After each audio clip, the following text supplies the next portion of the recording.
रह गए तुम सब? अब क्या आधी रात को मेरे घर पहुंचोगे? जल्दी से घर आओ यार, तुम लोगों का वेट करते करते तो बोर हो गई मैं। डेजी ने अपने घर पर क्रिसमस पार्टी होस्ट की थी और बहुत देर से वो अपने दोस्तों का इंतजार करते करते बोर हो गई थी। थोड़ी देर बाद उसके 4 दोस्त कैरोलिन, रिबेका, जॉन और एरिक फाइनली उसके घर आ गए। वो सब क्रिसमस थीम के अकॉर्डिंग ही तैयार होकर आए थे और अपने अपने हाथ में डेजी के लिए क्रिसमस गिफ्ट भी लेकर आए थे। सीरियसली गाइस, टाइम देखा है? पता भी है कितनी देर लगा दी तुम लोगों ने? अरे यार चिल्ला मत, तुझे तो पता है फेस्टिवल के टाइम ट्रैफिक का क्या हाल होता है। रेंगते हुए आए हैं हम लोग, और फिर तेरा फेवरेट केक लिए बिना कैसे आते? बेचारा एरिक 2 घंटे लाइन में लगा रहा सिर्फ इस केक के लिए। Oh thank you so much Eric, so sweet of you. बस बस, अब थैंक यू और इमोशन साइड में रखो। बोर हो रहे हैं यार, कुछ इंटरेस्टिंग करो। म्यूजिक लगाओ, थोड़ा डांस वांस हो जाए।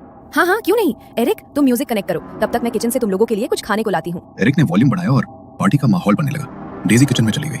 उसने ओवन से गर्मा गर्म पफ पेस्ट्री निकाली। खुशबू पूरे किचन में फैल गई थी। वो उन्हें प्लेट में लगा ही रही थी कि तभी है, इतनी रात को मेरे किचन की खिड़की कौन खटखटा रहा है?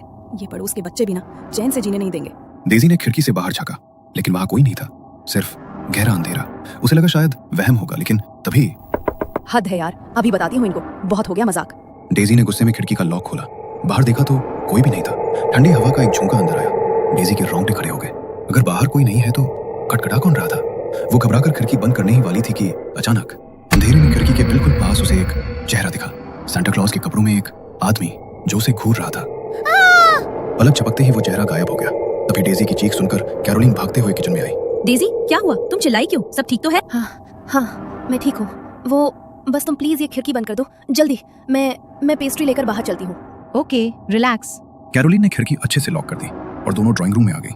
अभी सब सोफे पर बैठे ही थे और माहौल थोड़ा नॉर्मल हुआ ही था कि वो आवाज सुनते ही डेजी के हाथ से प्लेट लगभग छूटते छूटते बची।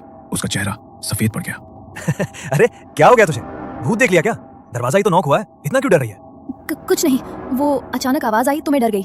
जॉन प्लीज एक बार पीप होल से देखो ना कौन है, प्लीज। मैं देखूं? कमाल है यार डेजी, तू भी ना। अच्छा रुक, देखता हूँ कौन है। जॉन मस्ती में चलते हुए दरवाजे तक गया। उसने पीप होल से आंख लगाकर बाहर देखा। बाहर वही आदमी खड़ा था, लाल कपड़ों में, लंबी सफेद दाढ़ी। वही सेंटा जिसे डेजी ने खिड़की पर देखा था। देखा तुमने? कौन है बाहर? अरे अपना सेंटा है भाई। लगता है रास्ता भटक गया है या हमारे साथ पार्टी करना चाहता है। रुको, इसे भी अंदर बुला लेते हैं, महफिल जम जाएगी। क्या सेंटा? नहीं जॉन, खबरदार जो दरवाजा खुला। जॉन प्लीज नहीं। लेकिन डेजी की चेतावनी जॉन के कानों तक पहुंचने से पहले ही उसने कुंडी घुमा दी। दरवाजा खुलते ही वो सेंटा बिना पूछे सीधा अंदर आ गया और इत्मीनान से सोफे पर जाकर बैठ गया, जैसे ये उसी का घर हो। Merry Christmas, merry Christmas. अरे वाह, इस पार्टी में मेरी ही कमी थी क्या? लो जी, सांता आ गया। अब बताओ, सांता के बिना भला क्रिसमस की पार्टी पूरी कैसे हो सकती है ना? बाकी सब तो ऐसे चलते जैसे कोई पुराना जिगरी दोस्त आया हो, लेकिन डेजी, उसकी तो जान हलक में अटकी हुई थी। वो सांता उसे ऐसे घूर रहा था जैसे शिकार को ताड़ रहा हो। डेजी के दिमाग में बार बार वही खिड़की वाला सीन फ्लैश हो रहा था। क्या बात है डेजी, चेहरे का रंग क्यों उड़ा हुआ है? तुम्हें देखकर तो लग रहा है जैसे तुमने कोई भूत देख लिया हो। एक मिनट ब्रो, हमने तो अभी अपना इंट्रोडक्शन भी नहीं दिया। तुम्हें इसका नाम कैसे पता? मुझे सिर्फ डेजी का नहीं, तुम सबकी कुंडली पता है। शायद तुम लोग भी मुझे जानते हो, या शायद मैं कोई बहरूपिया हूँ। ओहो बस कर यार, मुझे पक्का यकीन है तू हमारे कॉलेज का ही कोई बंदा है। ये सस्पेंस वाला ड्रामा बंद कर, हम नहीं डरने वाले तेरी इन डरावनी बातों से, समझे बच्चू? तुम समझदार लगती हो। अफसोस, हर कोई तुम्हारे जितना लकी नहीं होता। ज्ञान मत बांट मिस्टर सांता। तू ये बता, गिफ्ट लाया है या नहीं? अब सांता से मिले हैं तो बिना गिफ्ट लिए तो मैं तुझे जाने नहीं दूंगी। गिफ्ट तो सबके लिए है, लेकिन डेजी के लिए कुछ स्पेशल है। डेजी, तुम अपना गिफ्ट अभी नहीं, सबके जाने के बाद अकेले में खोलना। मैं नहीं चाहता मेरा दिया हुआ तोहफा तुम सबके साथ शेयर करो। क्या? लेकिन क्यों? मेरे लिए स्पेशल क्यों? मैं तो तुम्हें जानती भी नहीं हूँ यार। जानती हो, बहुत अच्छे से जानती हो, और मैं भी तुम्हें रग रग से जानता हूँ। बस अभी पहचान नहीं पा रही हो, लेकिन थोड़ी देर में सब याद आ जाएगा। अरे बस कर सेंटा भाई, क्यों बेचारी की जान ले रहा है? वैसे भी ये घर में अकेली रहती है, फट्टू है थोड़ी। तू चला जाएगा फिर ये रात भर हमें कॉल कर करके पका देगी कि मुझे डर लग रहा है। अरे तुम लोग कितनी बकबक करते हो यार, बातों के चक्कर में मैं अपना गिफ्ट भूल जाऊं क्या? लाओ सांता, जल्दी निकालो मेरा गिफ्ट। सेंटा ने अपने थैले से एक एक करके गिफ्ट्स निकाले और कैरोलिन, जॉन और एरिक को दे दिए। सब खुश थे, लेकिन फिर उसने बैग के सबसे नीचे से एक बड़ा सा बॉक्स निकाला। उसका रैपिंग पेपर बहुत पुराना और गंदा लग रहा था, जैसे सालों से कहीं पड़ा हो, और उसमें से एक अजीब सी सड़ी हुई बदबू आ रही थी। छी, ये कैसी गंदी स्मेल आ रही है इसमें से। तुम मेरे साथ कोई भद्दा मजाक कर रहे हो क्या? सीरियसली मुझे ये सब बिल्कुल अच्छा नहीं लग रहा। डेजी, तुम्हारे अंदर यही कमी है, पेशेंस नहीं है तुम्हें। वो कहावत नहीं सुनी, डोंट जज a book by its cover. लिफाफा गंदा है तो क्या हुआ, अंदर का गिफ्ट तो वही है जिसकी तुम हकदार हो, जो तुम डिजर्व करती हो। लो भाई डेजी, लगता है ये सेंटा तुझे कुछ ज्यादा ही अच्छे से जानता है। इसे पता है तेरी असलियत क्या है। गाइस सीरियसली बताओ, ये तुम लोगों का ही कोई प्रैंक है ना?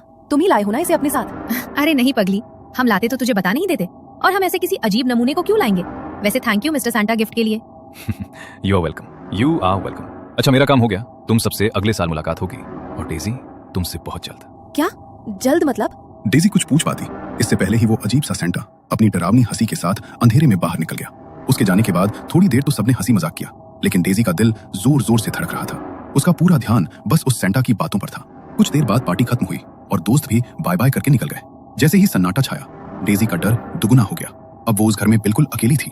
सामने वो बदबूदार गिफ्ट रखा था और कानों में सेंटा की आवाज गूंज रही थी, अकेले में खोलना। आखिर कौन था वो सेंटा, और इस गिफ्ट में ऐसा क्या है जो वो अकेले में खोलने को बोल गया? यहाँ हॉल में बैठकर तो मुझे बहुत अजीब लग रहा है। एक काम करती हूँ, इसे रूम में ले जाती हूँ, वहीं खोलूंगी। डेजी वो भारी भरकम बॉक्स लेकर अपने बेडरूम में आ गई। कमरे में सन्नाटा था। उसने बेड पर बैठकर कांपते हाथों से रैपिंग पेपर फाड़ना शुरू किया। जैसे ही उसने बॉक्स का ढक्कन हटाया, डेजी की आंखें फटी की फटी रह गई। उसकी चीख गले में ही अटक गई। उस बॉक्स के अंदर कोई तोहफा नहीं था, बल्कि उसी सेंटा का कटा हुआ सिर रखा था। और सबसे डरावनी बात, उस कटे हुए सिर के चेहरे पर अभी भी वही शैतानी मुस्कान थी। नहीं नहीं। डेजी ने झटके से वो बॉक्स दूर फेंक दी। वो लुढ़कता हुआ कोने में जा गिरा। डेजी डर के मारे बेड पर पीछे खिसकी और खुद को चादर में छिपा लिया। उसका पूरा शरीर पसीने से भीग चुका था। तभी ये क्या हो रहा है मेरे साथ? मैं पक्का कोई बुरा सपना देख रही हूँ। प्लीज भगवान, ये सपना हो, बस नींद खुल जाए मेरी। नो डेजी, ये कोई सपना नहीं है, ये हकीकत है मेरी प्यारी डेजी। मैंने कहा था ना, गिफ्ट में तुम्हें वही मिलेगा जो तुम डिजर्व करती हो। अचानक खिड़की का कांच चकनाचूर होकर फर्श पर बिखर गया। एक तेज चुभने वाली सीटी जैसी आवाज डेजी के कानों में गूंजने लगी, जैसे उसके कान फट जाएंगे। उसने दर्द से कान बंद कर लिए। तभी उसे महसूस हुआ कि कमरे का तापमान गिर गया है और वहां कोई और भी है। डेजी ने डरते डरते आंखें खोली। सामने वही सेंटा खड़ा था, गर्दन अजीब तरह से टेढ़ी किए हुए, और वो उसे देखकर भयानक तरीके से हंस रहा था। डेजी अपनी जान बचाने के लिए पीछे खिसकी, लेकिन सेंटा धीरे धीरे आगे बढ़ रहा था। तभी डेजी का हाथ साइड टेबल पर लगा और वहां रखी एक फोटो फ्रेम गिरकर टूट गई। डेजी की नजर टूटी हुई तस्वीर पर पड़ी। वो उसके बड़े भाई की तस्वीर थी। भैया? बिल्कुल सही पहचाना, तेरा सौतेला बड़ा भैया। वैसे सच में पहचान लिया या फोटो गिरने से याद आई मेरी? क्या तुम मेरे भैया नहीं हो सकते? भैया की मौत तो 1 साल पहले हो चुकी है। तुम झूठ बोल रहे हो। मैं पुलिस को बुलाऊंगी, दूर रहो मुझसे। अरे मेरी प्यारी सौतेली बहन, लगता है बड़ा अफसोस है तुम्हें मेरी मौत का, लेकिन शायद तुम एक छोटी सी बात भूल रही हो डेजी। मुझे मारने वाला कोई और नहीं, तुम ही थी। याददाश्त कमजोर हो गई है क्या? या याद दिलाऊं पिछले क्रिसमस की रात? देखो, बस बहुत हो गया। मैं नहीं जानती तुम क्या बकवास कर रहे हो। मैं अपने भाई को क्यों मारूंगी? मैं बहुत प्यार करती थी उनसे। झूठ, प्यार नहीं, तुम्हें सिर्फ प्रॉपर्टी से प्यार था। तुम्हें मेरे हिस्से की दौलत चाहिए थी और मुझे रास्ते से हटाए बिना वो मुमकिन नहीं था। इसलिए तुमने मेरी गाड़ी के ब्रेक फेल करवा दिए। तुमने जानबूझकर मुझे उस पहाड़ी वाले रास्ते पर भेजा ताकि मेरा एक्सीडेंट हो जाए और मैं खाई में गिर जाऊं, और वही हुआ। मैं तड़प तड़प कर मर गया और तुम यहाँ मेरी प्रॉपर्टी पर ऐश कर रही हो। सेंटा की आंखें अब अंगारों की तरह लाल हो चुकी थी। अब मुझे अपनी प्यारी बहन की बहुत याद आ रही है डेजी। मैं वहां अकेला बोर हो गया हूं, इसलिए अब तुम मेरे साथ चलोगी। नहीं भैया, प्लीज मुझे माफ कर दो। मुझसे बहुत बड़ी गलती हो गई थी। लालच ने मुझे अंधा कर दिया था। मैं बहुत शर्मिंदा हूँ। भैया प्लीज मुझे मत मारो, मुझे छोड़ दो। देखो तो जरा, कितनी मासूम लग रही हो तुम। लेकिन डेजी, जितनी अच्छी तुम हो उतना अच्छा मैं नहीं बन पाऊंगा। मेरा इंसाफ मैं खुद करूंगा। अचानक पूरा कमरा हिलने लगा, जैसे भूकंप आ गया हो। चीजें हवा में उड़ने लगी। सेंटा ने अपने दोनों हाथ आगे बढ़ाए और डेजी की गर्दन पकड़ ली। भैया? सेंटा की पकड़ लोहे जैसी मजबूत थी। डेजी के पैर हवा में झूलने लगे।